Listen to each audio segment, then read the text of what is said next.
More migrants have been trying to cross the Channel from France to England this morning, despite the deaths of 12 people yesterday when their dinghy capsized.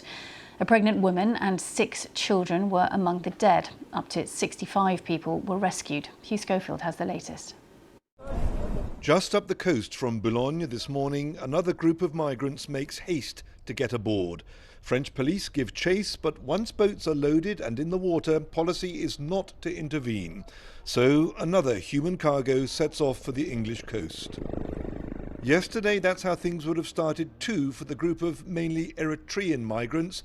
But their journey ended not in an English El Dorado, but in disaster and death. Their overloaded boat started to come apart. The swift arrival of French rescuers saved many lives, but 12 drowned, most of them women.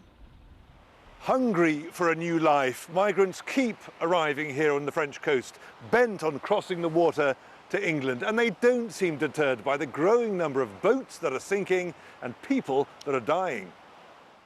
So far this year, more than 21,000 people have made it across the Channel in small boats. That's more than in the same period last year, but fewer than in 2022. The number of people drowned this year is now at least 37, compared to 12 for 2023. The fault, says the mayor, is the overcrowding of boats by unscrupulous traffickers, and it can't be allowed to go on. Either the UK completely closes its border or they do something to make the crossing safer, because we can't keep exposing to such risk all these freedom-loving men and women who fled war and whose one desire is to reach England. Over his shoulder, out at sea, another odyssey is unfolding. Under the eyes of the French Navy, another migrant boat is edging its way up the coast to England. Hugh Schofield, BBC News, Boulogne in northern France.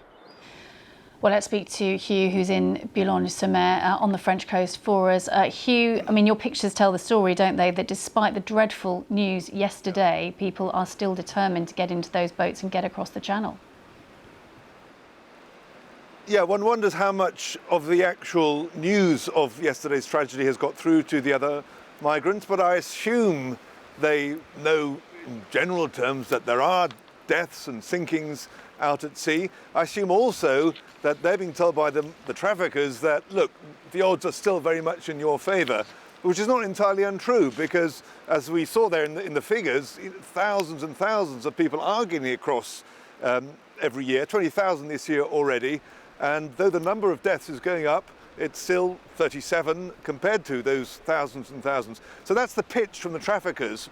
Look, yes, there are dangers. We can't rule them out completely, but the odds are in your favour. And of course, the traffickers will be downplaying all the risks and so on as well. So yes, it goes on. And this morning, you know, at this very place we looked out to sea suddenly, and there was a boat traversing the water, you know, half a mile off the coast with that Navy boat patrolling it.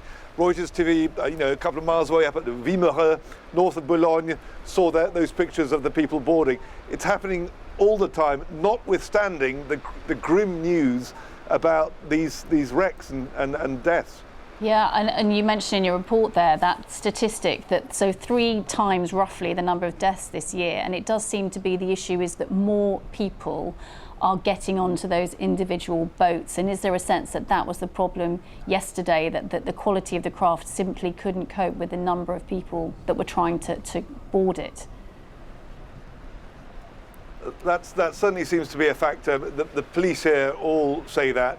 The mayor earlier on was telling us that where 3 or 4 years ago, or maybe less, 2 years ago, when this whole boat saga started, there were 30, 40 people on the boats. Now it's 60 or 70 people on the boats. And there doesn't seem to be any compunction on the part of the traffickers about sending people into these dangerous conditions. And that, they're saying, is why the tragedies, when they happen, bring with them this heavier toll.